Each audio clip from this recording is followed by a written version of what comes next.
진화의 배신, 착한 유전자는 어째서 살인기계로 변했나? 리 골드먼 지은 김희정 옮김. 우리는 가관의 때보다 더 건강한 동시에 더 병들어가고 있다. 어브라임비는 1988 95kg에서 65kg 가진 살을 빼었다. 그러나 금방 되돌아가서 72kg으로 줄었지만은 또 18g에 쪘다. 그의 체중은 여유처럼 오른되기를 계속 반복하고 있다. 블링크 루스벨트는 39세의 소아마비, 근데 63세에 사망해서 소아마비와는 상관없는 질병, 뇌졸중 때문이었다. 엄청난 고열이 뇌 속 동맥을 터뜨려 불과 몇 시간 만에 그의 목숨을 앗아갔다. 2012년에 28세의 제이슨 펜버턴은 1년 전에 결혼한 아내를 총으로 쏘아 살해한 다음에 스스로 목숨을 끊었다. 그는 이라크 전에 참전해서 수차례 훈장을 받은 뛰어난 군인이었다. 왜 살배가 이토록 어두울까? 현대인에게 고혈압과 뇌졸중이 급증한 이유는 뭘까? 살아남은 군인들은 왜 갑자기 자살하는 걸까? 이쪽에서 리 골드먼 박사는 전국을 찌르는 설명을 해놓는다. 한때 우리 정을 굶주린 탈소, 폭력 출혈로부터 살아남게 해준 핵심 보호 전략이야말로 현대사회에서 많은 질병과 사망의 가장 중요한 원인이라고. 저자는 과거 20년 만에 그토록 유익했던 유전자와 생존 행진이 단 2세기 만에 살인기계로 변해버린 진화의 여정을 흥미진진하고 설득력 있는 이야기로 들려준다. 해법에 대해서 저자는 제시하고 있다. 진화의 배신이다라는 또 우리 살인무기로 돌아오는 이 진화라는 것이 리 골드먼에 의해서 쓰여지고 있군요.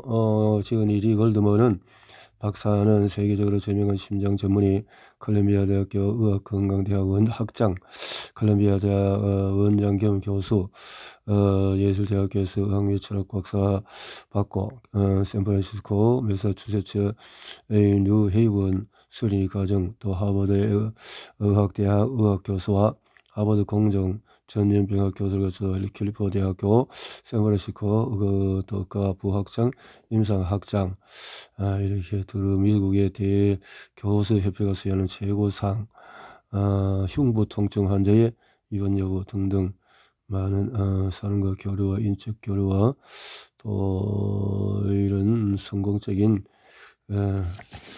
학자로서의 모습을 갖추었네요.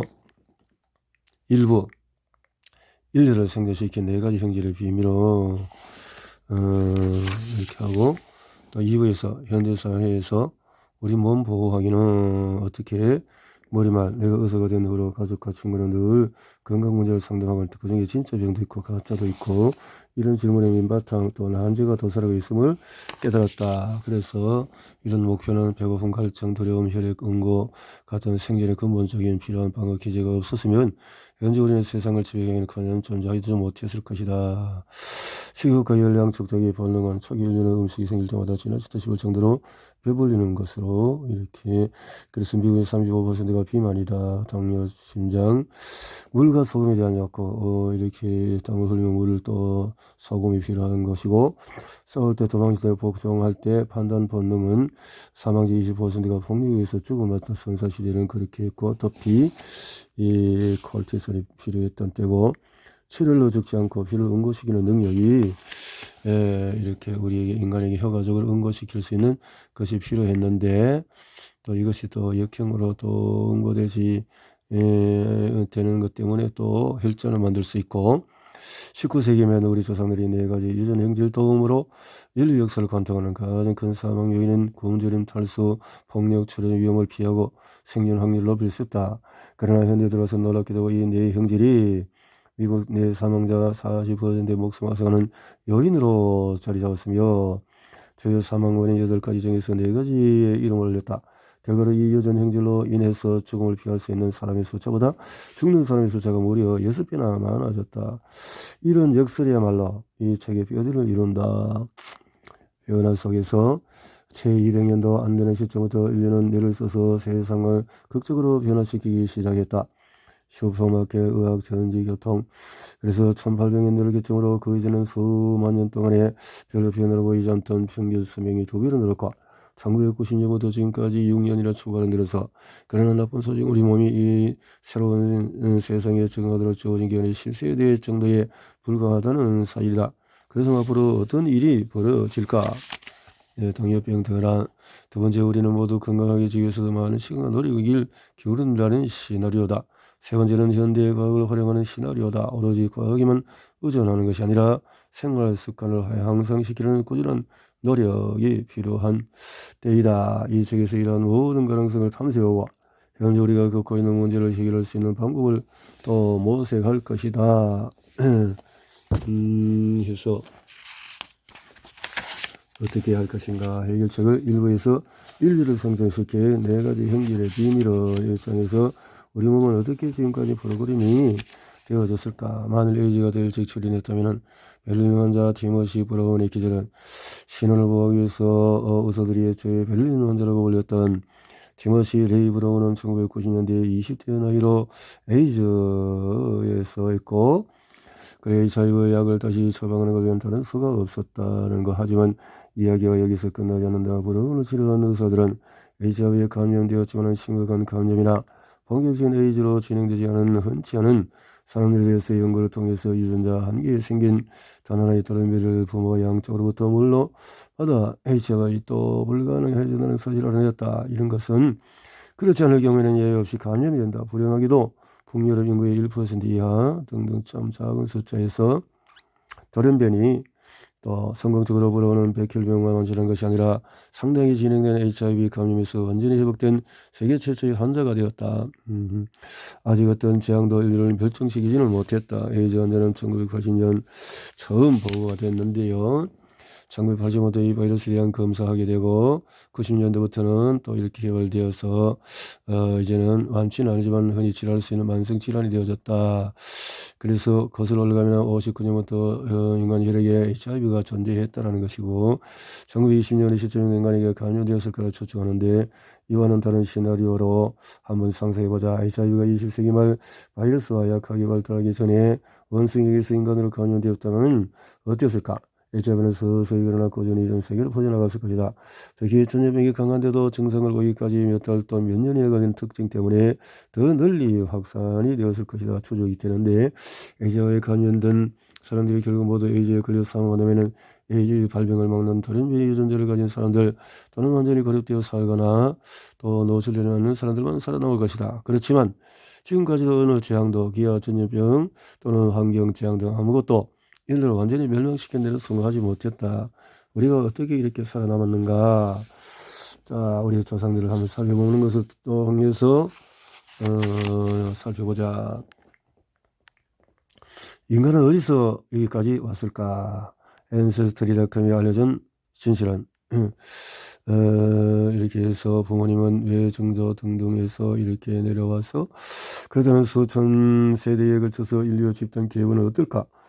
HIV가 출현하기 전 인구의 99%는 그 이상의 목숨을 앗아갈 수 있던 수많은 위협 속에서 해부학적으로 호모 사피엔스 우리가 호모 사피엔스 종이 성화되는 것은 그래서 이렇게 해서부터 리버 그레이머의 외정조 이렇게 혈통을 이어졌는지를 진정을 이해하려면 우리 유전자가 어떻게 우리를 규정하는지를 이해해야 한다.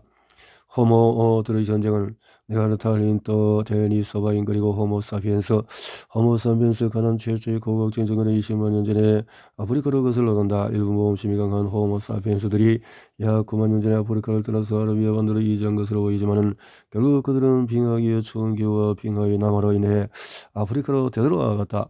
그러다 또 다른 호모사피엔스 무리가 6만 년 전에 아프리카를 탈출을 해서 유라시아로 그 후로 오스트레일리아 또 1만 5천 년 전쯤에 아메리카로 대륙을 넘어갔다. 고고 환경을 봐서 우리는 지구상에 존재했던 호모 속에 속하는 유일한 종이 아니었다. 고생물학자는 화석 연대의 측정법에 의해서 최초의 종은 230만 년 전으로 걸러 올라갈 수 있는 호모 하빌리스라고 추정한다.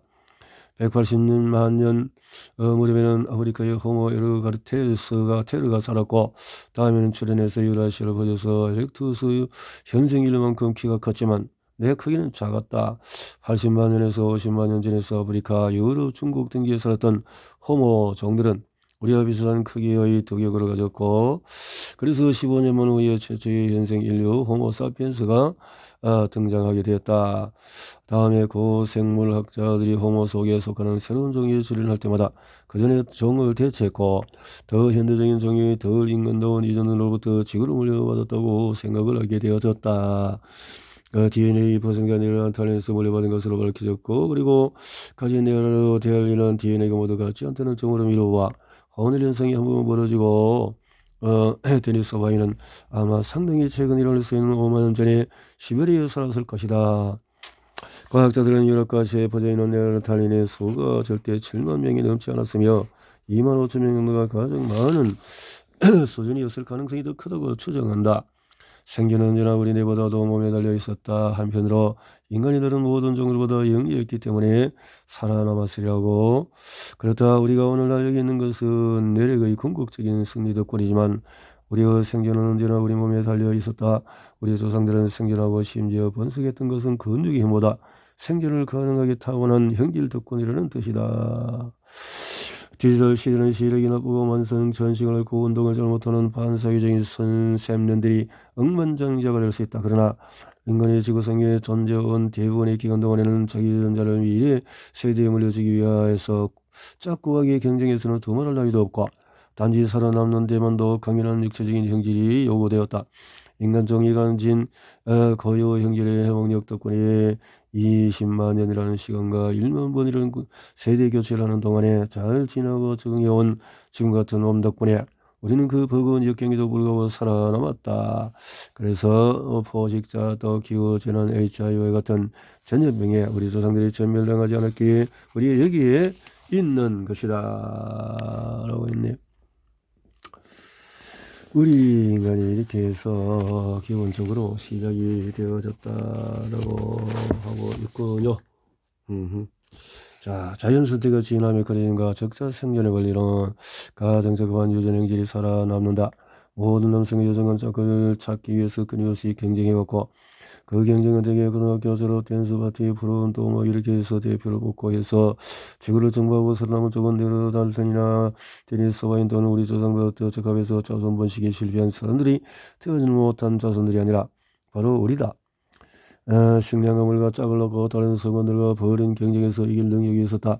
적자 생존에 관련한 자연선택이 어떻게 이루어지는지 그 과정을 설명해 준다. DNA는 나의 성과 함께 끊기고 말 것이다. 우리 DNA는 23쌍의 염색체에 들어있다. 이지에서 DNA 양은 따르지만은 이렇게 해서 각그 목숨을 위하는 도전 예를 들어서 전염병이 창궐하는 환경을 이겨내고 생겨난 데 핵심을 역할을 하는 돌연변이가 나타나서 거의 즉시 새로운 정상 상태의 기준이 되는 상황도 벌어질 수 있다. 유익한 돌연변이가 확산된다. 따라서 당연히 어떤 유전적인 돌연변이가 확산되는 비율은 그 변화가 가져오는 장점이 얼마나 큰지와 밀접한 관련이 있다. 예를 들어서 부모형 쪽에서 모두 물려받는 생존 확률이 25% 높아지고 이렇게 되어진다라는 것이죠. 그래서 또 비타민 D가 전구체가 되어져서 또 수요에 필요한 것이 되어졌고 그 예전에는 비타민 햇빛을 통해서 전구체가 되어졌지만은 유럽인가 아시아는 왜 피부색이 옅어졌을까? 그래서 비타민 D 전구체를 활성화하는데 문제가 생겼다. 라는 거고 둘째 1만 년 전쯤에 농경 생활하면서 탄수화물 비율이 높아지고 비타민 D 섭취가 줄어들어 노출 수준이 훨씬 줄어든 햇빛에 비타민 D의 제조를 더 많이 의존하게 되어졌다. 비타민 D와 뼈발들이 또는 넓은 지역에서 피부색을 바꿀 정도로 생존에 중요했을까? 1600년대 중반에서 영국의 새로이 도시화가 진행되면서 안개가 낀 도시에 사는 주민들 사이에서 고루병은 흔한 질환이었다. 1822년 여드르제이시니아 대축기가 폴란드 시골에 사는 아이르다 와르샤바시에 사는 도시 어린이에서 고루병이 훨씬 더 흔하다는 사실을 발견한 다음에야 고리병을 예방하고 치료하는 데 볕을 이용하는 방법을 고려되기 시작했다. 1890년에 시어벌드 팜이 유럽 도시의 가난한 어린이들은 고루병에 잘 걸린 데 반해 중국, 일본, 인도에서는 그와 비슷하게 빈둥하거나 빈곤한 어린이들도 이 병에 걸리지 않는다고 보고했다. 그러나 그의 의견은 신의와 대척기 때와 마찬가지로 당시 의학계에서 완전히 무시되거나 거부당했다.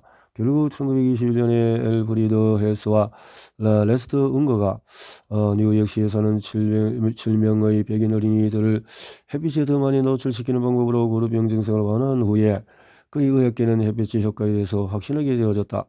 현대어들 생동원의 체내 D를, 비타민 D를 수준을 약간 낮게 유지하는 돌연변이 유전자를 가진 사람들은 그렇지 않은 사람보다 평균 수명이 짧다. 비타민 D를 충분히 확보하는 것이 생존율에 주는 엄청난 혜택은 우리가 우유, 오렌지 주스, 시리얼 등의 비타민 D를 첨가해서 도시인들이 중요한 영양소가 부족하지 않게 하기 위해 드리는 노력을 생각해보면 짐작이 간다. 비타민 D 필요성을 말해주네요. 아프리카에서 왜 짙은 피부색이 의뢰했을까? 유럽보다도 아시아 피부가 이렇게 되어진 것은 사하라 이남 아프리카 멜레 또 오스트레일리아에서 가끔 무작위로 피부색이 옅어지는 돌연변이가 출현했음에 틀림없는데 돌연변이 옅어진다. 어쩌면 짙은 피부색은 몸이 너무 과열되는 현상 또는 활성 비타민 D가 몸에 너무 많이 생기는 현상으로부터 보호하는 역할을 하는지도 모른다. 첫 번째 가정은 말이 되지 않는다. 짙은 색은 열을 흡수하는 데 반해 옅은 색은 열을 반사하기 때문이다. 자동차를 생각하지 않도하기 모두 검은색 차는 여름에 극도로 더워지지만 하얀색의 안도 옅은 색인 차는 상대적으로 시원하다. 두 번째 경우에 가한화 비타민 D를 강화한 우유를 너무 많이 마신 사람들 중에서 비타민 D 가다증을 보여서 신장결석처럼 체내에 필요 없는 곳에 칼슘이 축적되는 일이 생기기도 한다. 그러나 비타민 D 과다 방지를 위해서 짙은색 피부가 필요하지는 않다. 햇빛에 아무리 오래 노출되더라도 자외선으로 활성화되는 비타민 D는 10에서 15%에 불과하기 때문이다. 15하게 햇빛에 많이 노출되는 환경에서 짙은색의 피부가 왜 이러한지는 인체의 엽산이 필요하다는 사실로 가장 잘 설명이 된다. 엽산은 신체 발달을 해서 비타민 B군의 영양소인데 태아기의 엽산이 결핍되면 심각한 신경 이상이 생길 수가 있다. 피를 통해 흡수된 자외선은 엽산을 활성 상태에서 비활성 상태로 만들어 기능성 엽산 결핍증을 일으킨다. 비타민 D를 활성화해야 할 피로와 엽산을 비활성화하지 말아야 하는 피로 사이의 균형을 맞추기 위해서 햇빛 노출 시간이 많고 노출 정도가 강한 지역 사람들은 짙은 피부색 자외선 노출 시간이 전반적으로 낮은 지역 사람들은 옅은 피부색을 가지는 것이 이상적이다. 놀랍게도 이노이트의 짙은 피부색은 진화에 모순되지 않는다. 생존에 중요하기 때문에 인류가 유럽과 아시아로 이주하면서 피부색이 옅어졌지만 이노이트는 이 결정에서 예외적인 경우이다. 일조량이 많은 곳에서 짙은 색 피부가 일조량이 적고 온도가 낮은 지역에서는 옅은 색 피부가 더 유리하게 작용하는 것은 호모사피엔스에게만 적용되는 현상이 아니다. 위도가 피부색에 미치는 강력한 영향은 네어르탈린에도 관찰되고 유럽에 살던 네아르탈린 결혼 연구에서도 옅은색 피부를 지녔음이 밝혀졌다. 네안데르탈에 대해서 나왔네요.